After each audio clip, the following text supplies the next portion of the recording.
So welcome to Realise Resilience. Today I'm joined by the very inspiring Charlie Dark. Charlie, great to have you here. Thank you for having me. It's good to see you again.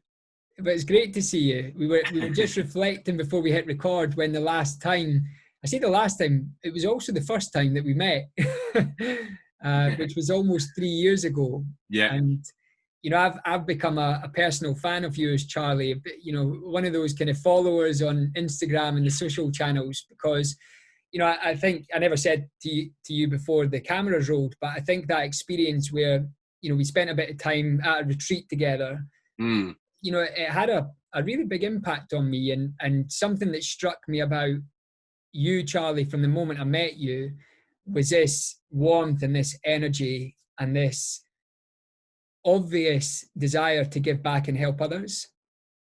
Yeah. You know, and for me it was a beautiful thing to experience. I think when you sit with people where that is so obvious, you know, I remember thinking I need to spend more time with this guy. I know. Yeah. That was a great trip. That was a really good trip.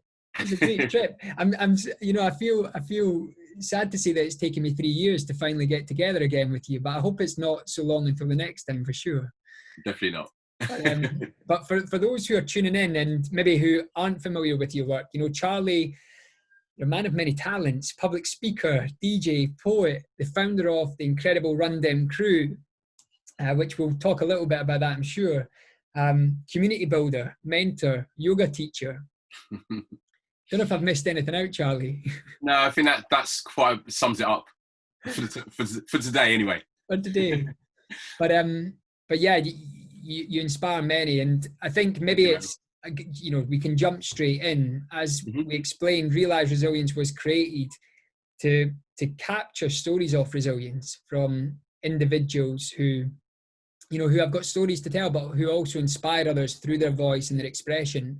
So maybe a great place to jump in is to ask you, you know, about your own experience of resilience. You know, what is resilience? What does it mean to you when we talk about that word?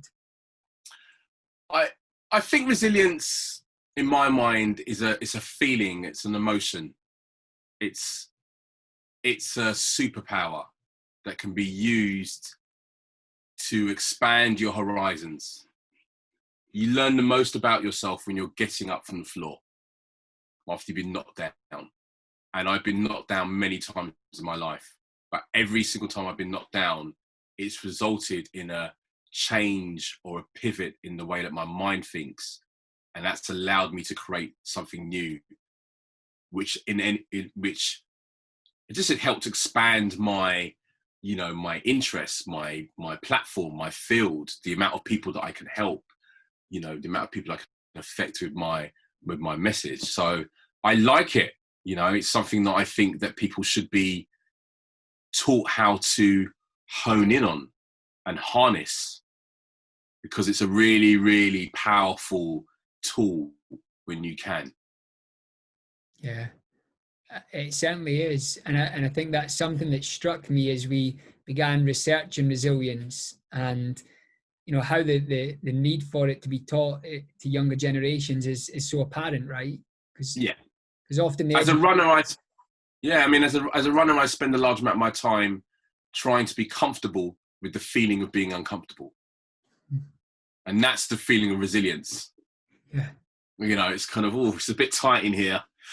To wiggle a little bit more, I can find a little bit more room, you know?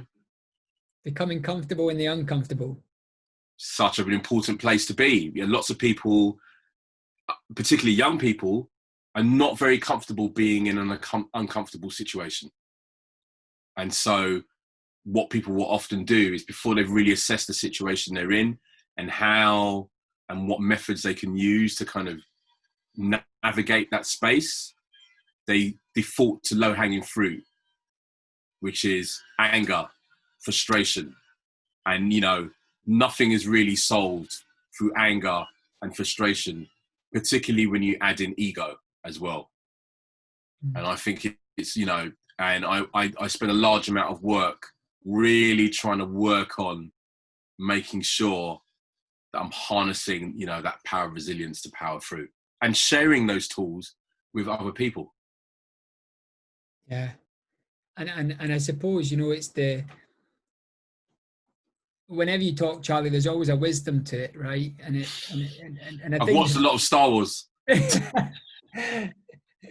there is, and I think, that wisdom's been developed and cultivated and harnessed through some of those challenges and those Yeah, moments of adversity that you mentioned. yeah, You mentioned different stories that you've experienced, or yeah. different challenges you've been through. What are some of those? What are some of the moments that have impacted you the most, that, as you said, when you've come through the other side, you've recognized the gifts, or it's changed the way that you see the world, or it's pivoted you, I think was the words that you Yeah. used. Yeah. Is there any particular moments that you'd be happy to share that come to mind? Yeah, I mean, I think, if we're talking about, especially in light of the climate at the moment, where race is a conversation that people are openly beginning to have now. I would say, being a young Black man, son of, immigrants into this country, immediately your resilience is called upon, because there are doors that you see and opportunities closed in the face of your parents. There are educational doors and experiences that you go through growing up. And so I would say, most probably myself, I think the real start of the resilience came 1989, when I left school. And I'd realized that the opportunities available to me were not the same as the people I'd spent the last 7 years going to school with. But it was a really interesting period of time anyway, around 1989, because there was a spirit of DIY. So this idea of navigating the systems so you could get your voice heard. So actually, I think one of my things that I realized is I really wanted to work in the media. At that time, a voice like mine wasn't necessarily welcomed or seen in the media at that time. But I had this epiphany one day where I realized that everyone has to get their hair cut. And so I literally was like, right, where is the capital of the media industry that I'm trying to get involved in London? It's in Soho. Wicked, awesome. I'm going to find one of those hairdressers and I'm going to go there and ask him for a job. Amazing. And my friends were just like, what are you doing? And I was just like, no, you don't understand. I just got this feeling that if I put myself in the heart of something and I learn to do something that everyone needs at some point in their life, eventually I will meet someone who will be able to open another door to get me in through the back door. I infiltrate through the back door. I fly beneath the radar. I'm always, I'm not coming in through the front door. I'm always coming in through the window, through the roof, through the basement, through the, air conditioning system. That's the way that I like to operate. So that was one of the really big first things. And then I would say the next big thing was, spending a large amount of time in the music industry, both as a DJ and a producer and as an artist signed to a major record label, and that coming to an end. That was like the second, mountain I had to climb. Like, how do you pick yourself up when the thing that you've devoted your entire life to has now said, we no longer require your services? What do you do after that? And I think that's something that a lot of people are dealing with now in this, period that we're in, where people are losing jobs and they're losing professions, and the profession that they're in is having to pivot and change. And lots of people are realizing, like, I actually don't know how to pivot. I don't know how to change. I don't know how to tap into my resilience and find a strategy or a method out of the situation I find myself in. So those, I would say, are the two really big moments. And then the third and the one that I take the biggest learning from is when you have built something that's successful and you're in a relationship with a brand, and then that relationship comes to an end. Because lots of us work with organizations or brands that, because we work with them, that helps elevate our self-esteem and our position in the field that we're in, And when those come to an end and you have to return back with, with your head hung low, because it's no, you're no longer that guy. Yeah, picking myself up from that was a hard one. But what I realized then was, you're so much more than just a guy who runs a running crew. And it's not a running crew, it's the community. And it's not even just a community, it's a ever evolving community that has influence and power and the ability to change people's lives and shift culture. And you started that, and you nurtured it, and you grew it, and you managed to get it to the people who the most vulnerable and difficult people to reach. Wow, man, you could do anything. But it took me a really long time. It took me many, many years. I probably wasn't till 2015 was when I really realized, man, all these ups and downs are preparing me for this new moment. And that's, that's what I would say to people who are, maybe watching this and trying to find some inspiration to take forward into their lives, is your whole life has been about this moment in time. When you watch Back to the Future and you're like, yeah, this is really cool, man. This is your Back to the Future moment. This is when, and this is what I'm saying to everyone, it's really important that each and every single one of us steps into our light at this moment in time and starts sharing our knowledge and talents with the world.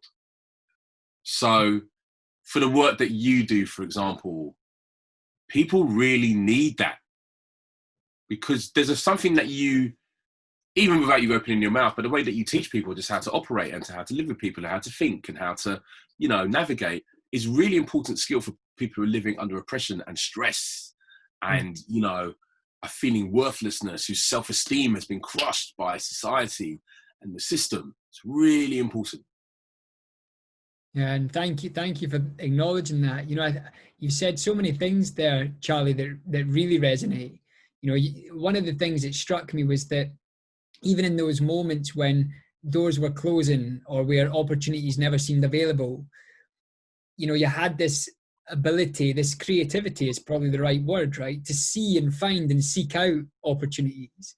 Whether that was going to work in the hairdressers in Soho, whether it was, so how that is a mindset, right? In essence. So how do you cultivate that? How, when so many times, and really specific to this climate where doors feel like they're being closed, where maybe opportunities, are being shut down, how do you access that inner creativity, that inner resilience and resolve that you mentioned?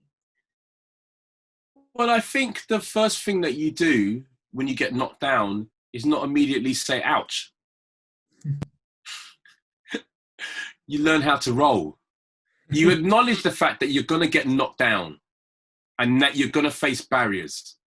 And actually, yes, it's unfair, but that's how the system is set up at the moment. So I have two options. I can either sit in my house complaining, or I can infiltrate and take action. And I think just, having grown up, in a household where you were just always told, is like, you got to do, you got to work twice as hard, and you've got to, you've got to try twice as hard, and you've got to be really diligent, and you've got to really think carefully before you speak and how you act. And it just instills these principles in you, this way of thinking, this mentality, this philosophy towards life that actually unintentionally almost prepares you for these moments where you just immediately react. And it's what I always say to people is, we all have the skill, but often what happens is we forget how to use it. If I take your hand now to your kitchen and turn on the fire and put your hand in, you're going to move it away automatically. You're not going to be sitting there working out a strategy of how it's already in your body. Yeah. So it's the same kind of thing. It's eventually you just start learning, I can do this automatically. It's like, I'm a superhero. Just, you know what I mean? It's like obstacles. You just batting them away, it's just like, and then it becomes like almost like a game. It becomes fun. It's almost like, what obstacle can you put in my way? What strategy can I use to get round you? So I'm going to give you two really great examples that I learned. Yeah. I start making music and I'm really desperately trying to get into the music industry. It's early 90s and the doors are closed, particularly if you're not making the music that people expect or want you to make. Yeah. And I've always been that guy who was like, you know, we're all listening to hip hop, but I'm sticking the country and western record on because I like Jim Greaves. I grew up listening to Jim Greaves, you know what I mean? Like, you know, or it's like, I was always a guy who everyone else wanted to go right and I went left. And someone told me something one day, was like, look, what color envelope do you send your demos in to the record company? And I was like, I use a brown envelope. You know what I mean? Get it from the post office. It's like, he's like, use a pink envelope. And I was like, well, using a pink envelope is not really hip hop. It's not really, you know, the thing. And he was like, yeah, but when you call up and you ask if they've listened to your demo, you can say, mine's the one in the bin in the pink envelope. And that was a real like, like, man, like, never thought about it that way. And then another one was like, at a time when there was no Spotify and there's no YouTube and, you know, going into a record shop was the only way to get music. And it was quite intimidating to go. And records were expensive. Mm. And then I suddenly clocked, every record that comes into a company and goes out has got to leave via one room. What room is that? The post room. If you make friends with the boys in the post room, who in the way that the company is made up are at the very bottom, you'll get every promo before any other of the big time DJs. Yeah. And that's always the way that I've kind of, you know, operated. And, you know, it's kind of worked for me. And it's one of those things that I try and teach people and what I use in my work. But there's such unconventional methods that often you face a lot of resistance because people are just like, I don't understand how that's going to work. Yeah. You're like, trust me. Yeah, it's you don't gonna work. understand it. Understand it. They're just like, that's never going to work. You're like, yeah, man, it's going to work. I know it will work. It's all about, I always say to people, it's lining your dominoes up so they fall in the order that they should, so you arrive at the destination, the solution, and the idea of success that you're trying to achieve. Mm. Now, lots of us, we're just like, I want to be a billionaire, drive a nice car. You know, and I'm like, okay, so what order? How are we going to do that? I don't know. I just want to be a millionaire and drive a nice car. You know? What are the steps? Yeah, what are the steps? Everything's got steps. And I think lots of people don't realise the process and they don't realise how the system works or how to circumnavigate the system, how to infiltrate the system. And that's why they get frustrated with the system.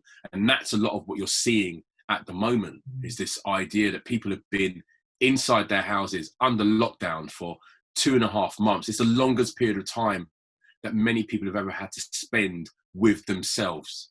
Yes. They've accepted low-hanging fruit during the lockdown period, which is, rather than use this time to work on self, let me just be entertained. I will passively sit here for lockdown and be entertained. Where's my entertainment device? The TV and the phone. So I'm now bored and I'm at home and I'm online and I'm just constantly watching this, you know, these media images come into my house. And then another incident happens, which is not out of the ordinary, but it's out of the ordinary under the circumstances of time that it's happened in. And then all of a sudden, the powder keg is like, boom. Yeah. And then it's like, run out into the street to protest, which is, you know, great, until you realise that there have been many protests. Yeah. There have been many marches and nothing's changed. Mm-hmm. So actually, yes, as well as protesting, you got to organise. You got to use your strategy. You got to be wise. You got to be clever right now, because this is your Back to the Future moment in time, or that scene in Star Wars where the first time they go into hyperspace, and you actually now have to realise, like, now's your time to be the leader, to have your voice heard, to share your talent, to bring change. So what are you going to do? How are you going to go about that? You know, and that's how I am focusing myself moving forward is just like, okay, let me observe the battlefield. Let me come up with a strategy. You know, because I think that lots of times there's a lot of people in this world who feel very powerless and voiceless because they feel they don't have a voice or no one wants to listen to them. It's because you're actually trying to talk through the forum that's crowded. Yeah. The only forum you know. When actually there's another way. And I think, you know, the work that you do, the work that I do is to show people like, yes, you know, there's that way. There's also another way. This way may take a bit longer. It might not be as sexy as that way, but it might be have a more powerful impact. Absolutely. You know, some of the things that you said there, all of the things that you said there have so much value, right? But the strategy, you know, you talked about the protests. I reflected on this earlier with a client actually, you know, and you know, the beautiful thing that I suppose the fortunate position I found myself in is I work with a lot of leaders. Yeah. And you know, I'll share a story with you if you're open to that, Charlie, about something that's encouraged and lit me up this week. Is I've had 2 sessions with leaders, one in America and one in the UK. Most of the leaders that I attract and that I work with are heart-centered. You know, Yeah. you might not know it when they first come to me, you know, but there's a reason they're attracted to the reason, you know, for working with me. And what's been beautiful this week about the conversations is I've used my platform and the opportunity to work with people in an intimate setting to say, I'm seeing that this is affecting you, but what can you change? You know, what is it about this experience that you can change? And the subject of protesting came up in the second conversation that I was mentioning.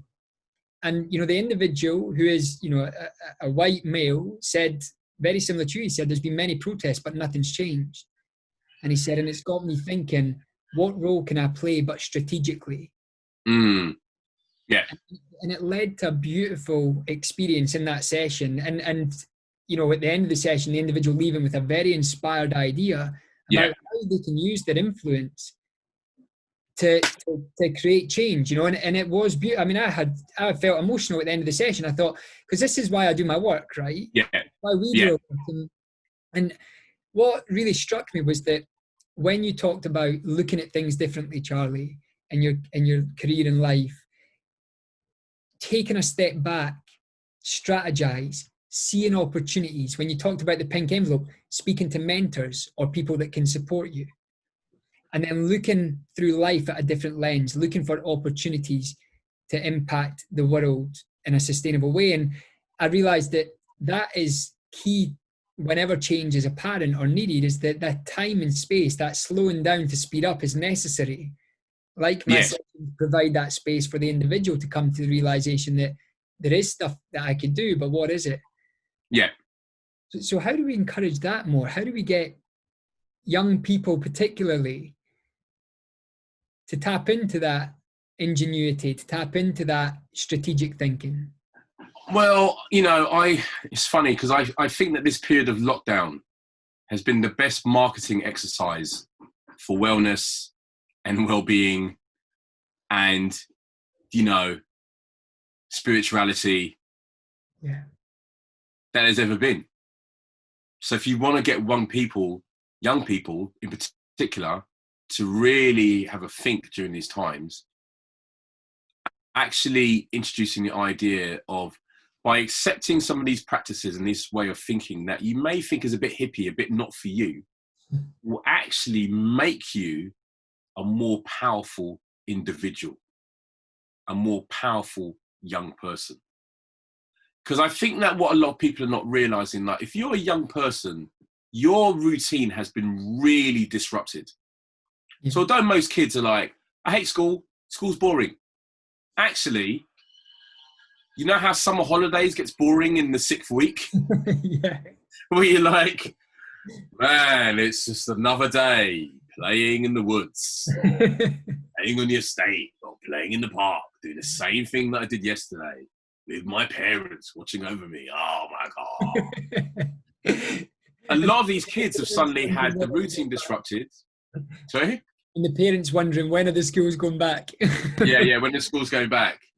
A lot of kids, young people have had, you know, the routine disrupted. School and education has come to an end prematurely. They've been forced to learn in a new way, which involves even more time digitally online. Their friendship groups have been disrupted because tone doesn't necessarily translate online.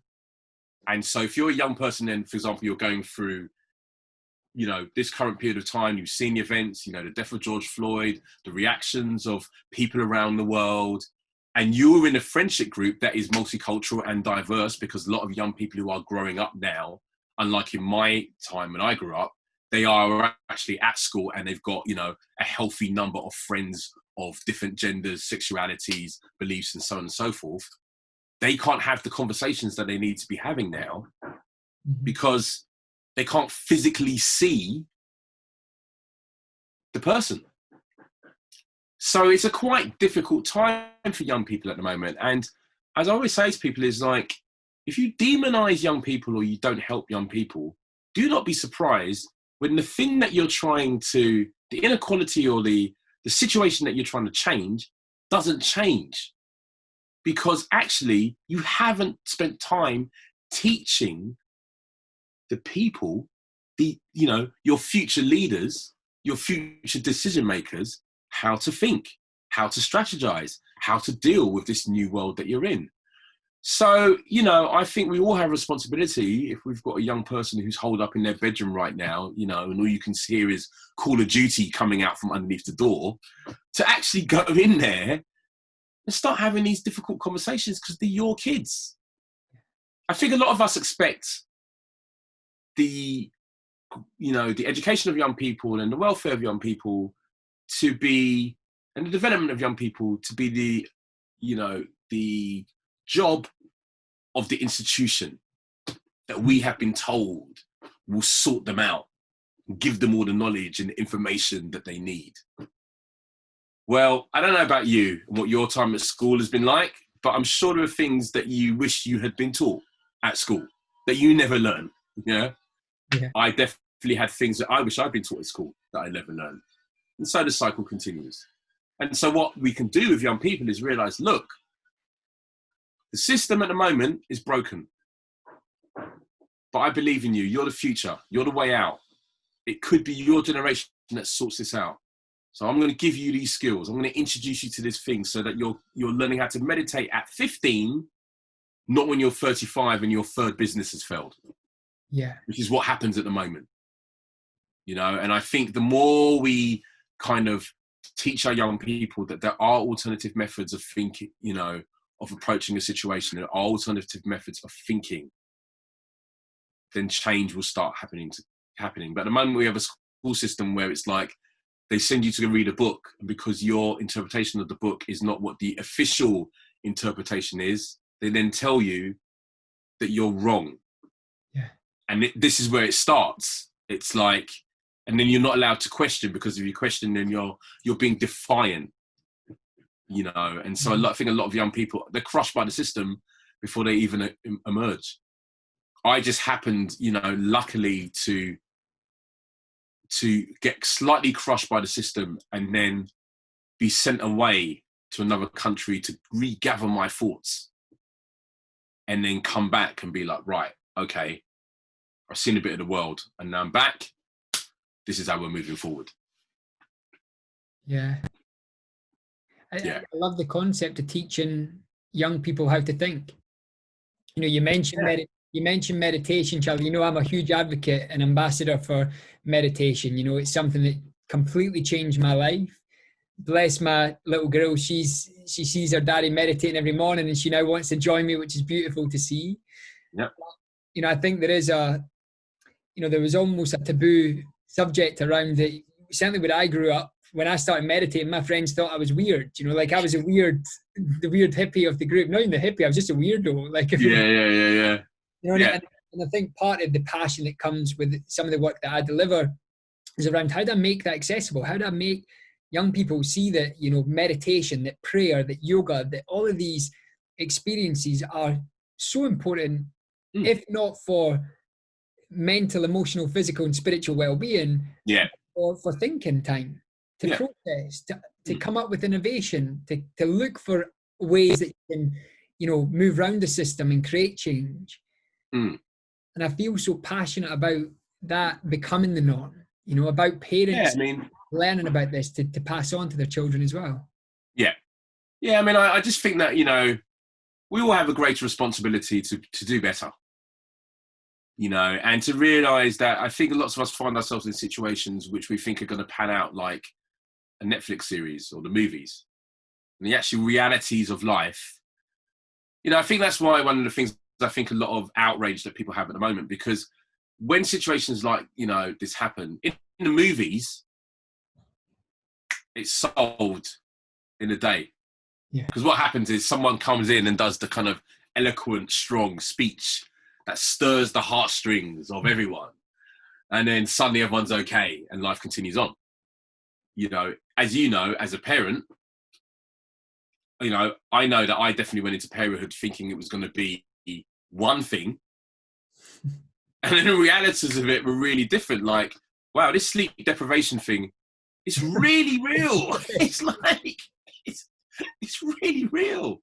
Or, you know, I remember, like, whether it's a situation where you're driving a car and you get a flat tire and all the kids are looking out the window like, don't worry, superhero daddy's going to sort it out. And you're like, I've never changed a tire before. Or the first time there's a mouse in the house and everyone's like, daddy's going to sort it out. And you're like, I don't like mice and I don't know what to do, but I can't because I've got to be manly at this time. You know what I mean? It's just like, I mean, you know, I just think that the realities of life, of how you imagine it to be and how it really is, are very, very different. So coming back to resilience is realizing the system is broken.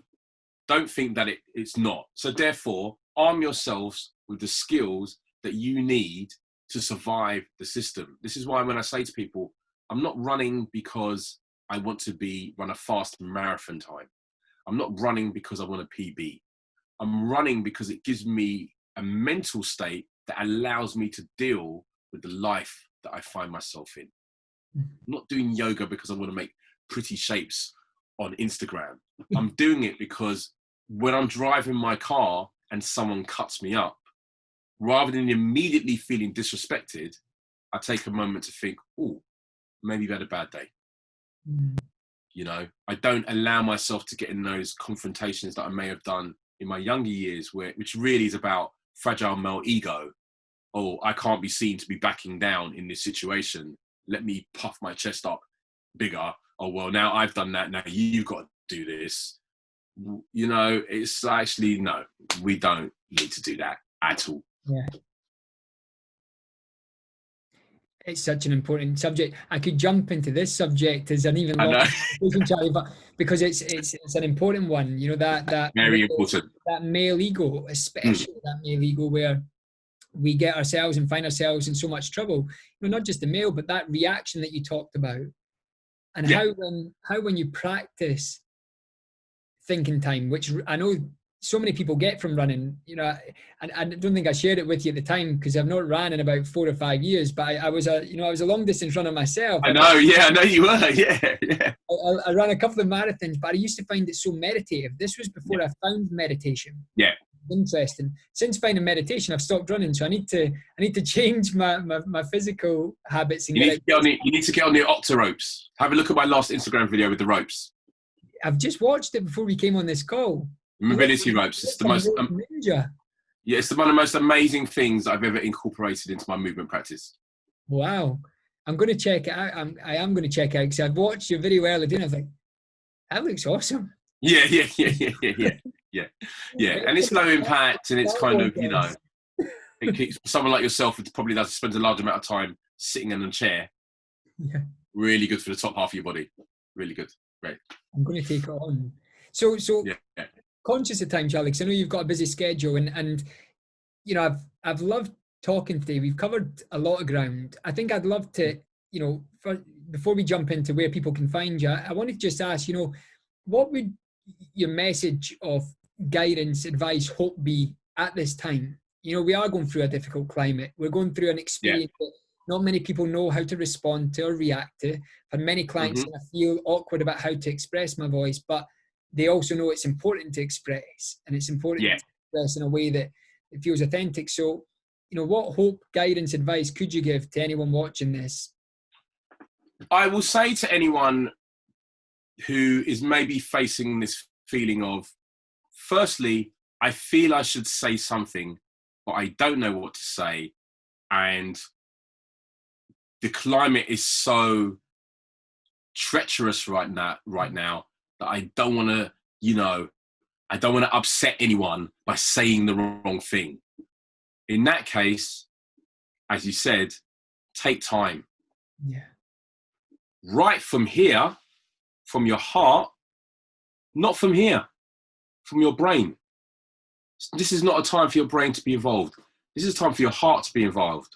However, your heart, as you know, can be a bit unpredictable. So, one of the things I say to people is, firstly, write down the outcome that you're trying to hope that people will feel. And then stack your dominoes backwards. Write from the heart, let it spill out. Then go back and rewrite it again. And then do it one last time, so that actually each time you're shrinking, each time you're shrinking this long rant, this wrong, mindless rant into something that's concise.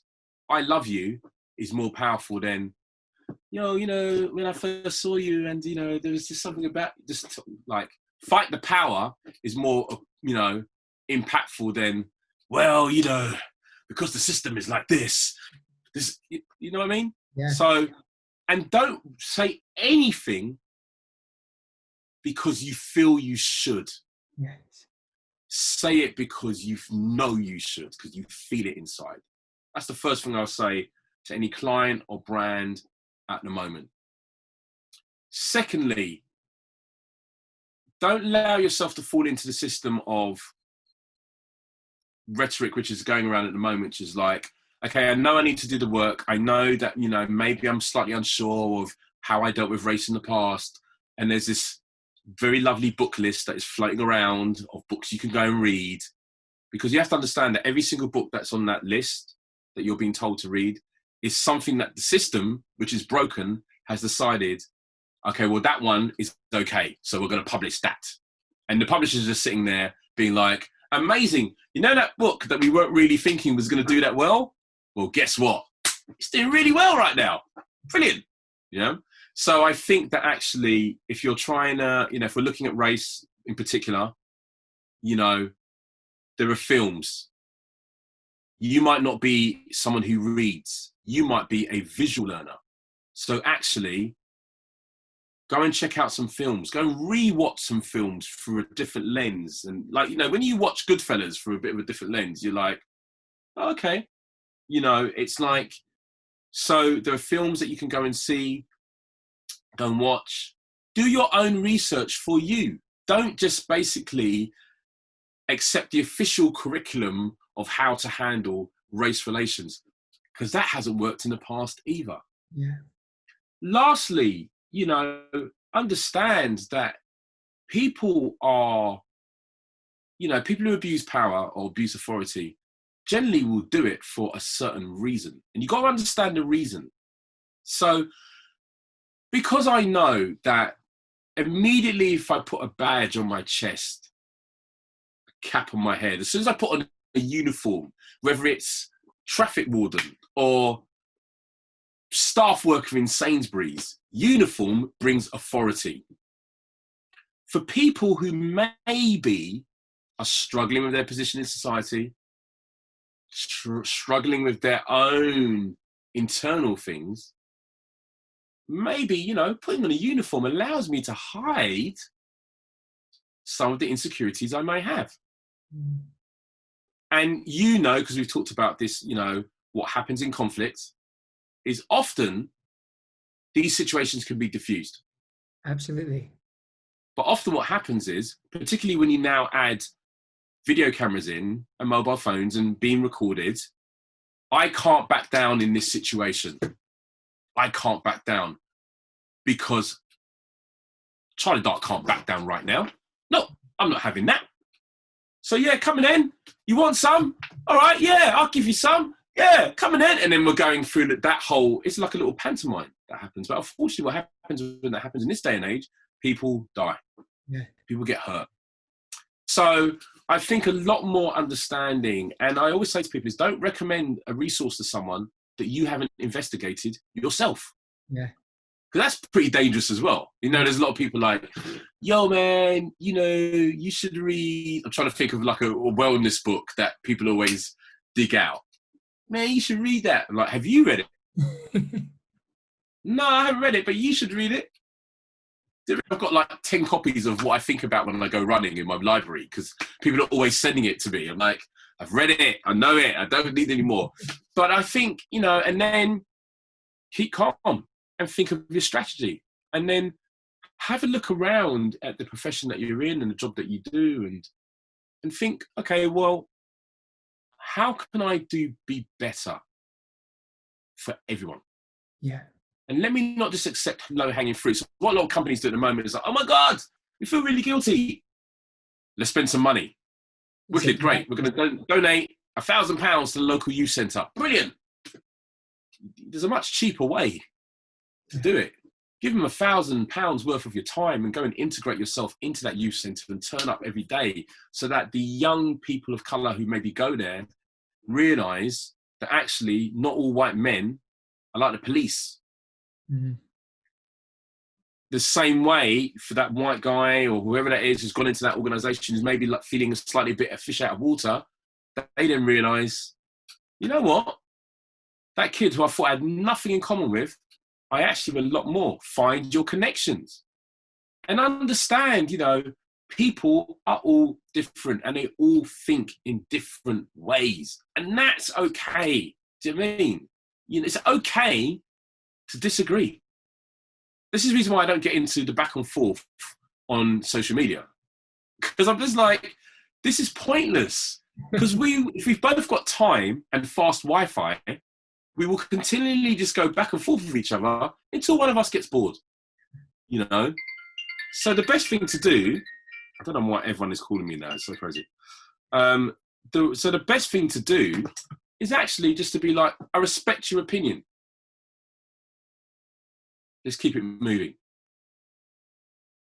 You know, and that's how I try and run what I do. With Run Dem, it's always about trying to bring people together, you know, who I know are different, and trying to get them to find the common ground. With my Instagram and my social media interactions, I just try to create a space and a forum where I can impart some of the knowledge that I know to people who maybe not thought in that way. Particularly in a time like now, because I know how hard it is when you feel like, oh my God, like I haven't even thought about this. And now all I'm being told is, don't ask me for help, go and sort it out by yourself. That's just like saying to you, you know, being like, it's not my job to teach you about money, son. School's going to do it for you by teaching you about Pythagoras' theory. No, you're not going to learn anything from that. But as I always say, you know, I think that people realise is I'm about to be a 50-year-old man. So my experience of things and my wisdom around it is very different from, say, someone who's 18. And this is the first time that they're suddenly, you know, because you're seeing a lot of young people now who are being thrust into leadership positions and they actually don't know how to lead. They never had to, you know, and they're realizing like what they thought being a leader is not. Yeah. You know, so I think it's a lot of revelation for a lot of people. But the thing I always say to people is, you know, if you do the work, the healing comes. And most importantly is to understand is you meet many different teachers in your life. So this is another reason why if someone disagrees with you, it's cool because you might not be the teacher at that time that they need to make them see the light. Yeah. So put your ego in your pocket. You know, you're not the president. You know what I mean? You're not like the brigadier. You're just one person doing the best that you can to ensure that your universe is good. And when it comes into contact with other people, they come away feeling inspired and enlightened and full of joy. That's how I'm rolling. I love it. Drop the mic, then off we go. But yeah, you know, it's kind of like, you know, yeah, I mean, I think the interesting thing is you can't fight on the battlefield if you don't understand the layout of the land. You know, at the moment, I'm reading this again, The Art of War. I've never read it. Oh, dude, this is the book. You know, it's kind of, there's so many gems in it that really make you think and kind of really make you pause before you take an action and just teach you strategy. It's really important, you know. And yeah, I just, you know, I realized a long time ago is kind of, most of the martial arts guys I know, like the scariest dudes I've ever met in my life, are not the ones who are like, whoa! It's the quiet one at the back who's not saying anything. That's the one you have to worry about, you know, because a lot of time when we're flexing and we're just doing it because a lot of people are doing things at the moment because they want to be seen to be doing something, not because they really in here want to do anything. And actually, I'm rather that people, as I said on my Instagram yesterday, it's like, it's cool if you disagree with me, but just let me know, you know? And that's, I think, is one of the differences between the era that we grew up and the era now. Now it's easy to hide your thoughts and feelings, but still operate. Whereas before, people were a lot more vocal about what they did and didn't like. So it allowed you to know the lay of the land more clearly. Like, okay, right. You know, and so that's what I think. You know, I think some of the wisdom to draw out there as well, Charlie, is I think there's a theme, right, around a lot of what you've said. Pause, reflect, strategize, take time. You know, when you talked about, I would put into the words that I often use are respond versus react. You know, this is so important right now. You know, Yeah. that we pause, we take stock, we reflect. Who do I want to be? What's important to me? What's true in my heart? How can I contribute and give back? Yeah. It's kind of, you know, a lot of times what I say to people is like, if you're entering into the difficult conversation, take some time to write down what your own personal brand values are. Yeah. Many people don't understand what their brand values are. So it's really difficult for them because they actually don't have any values of their own to base anything upon, you know? And so we all have to do the work. Each and every single one of us at this time, regardless of creed, color, belief, sexuality, whatever, you got to do the work. And if you don't do the work, then the situation continues. And the one thing I do know, particularly from growing up in areas in London that have gone through gentrification, when you don't deal with certain problems, they start turning up on the doorsteps of the least expected. You know, by which point it's too late. Yeah. You know, and so my thing is, I would hate for those people who maybe feel like actually they have nothing to say or they can't contribute to the conversation, for them to actually have to experience, you know, if you take away race out of it, any encounter with the police that is negative has a real effect on you, particularly when someone ends up losing their life.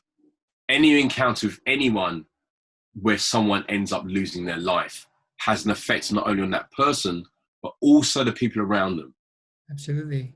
You know, and I just know that this is a thing that will continue to bubble and continue to brew, and the inequalities in life between people anyway have been highlighted by this, you know, lockdown that we are going through. And so you need to think to yourself, like, you know, how, if this happens again or continues, well, am I learning how to grow my own food? You know, I might want to start thinking about maybe having a little vegetable patch. You know, I might want to think about meditating, because if I only just take drugs to kind of get out of it, well, you're going to get to the point where even the drug dealer can't come out of his house anymore. So, you know, again, it sounds really weird, but I just think that there are lots of things that we have access to, that we could be doing. There's knowledge and information and there are conversations that we should be having that we don't want to. The question is, what are you scared of? What are you scared of finding out?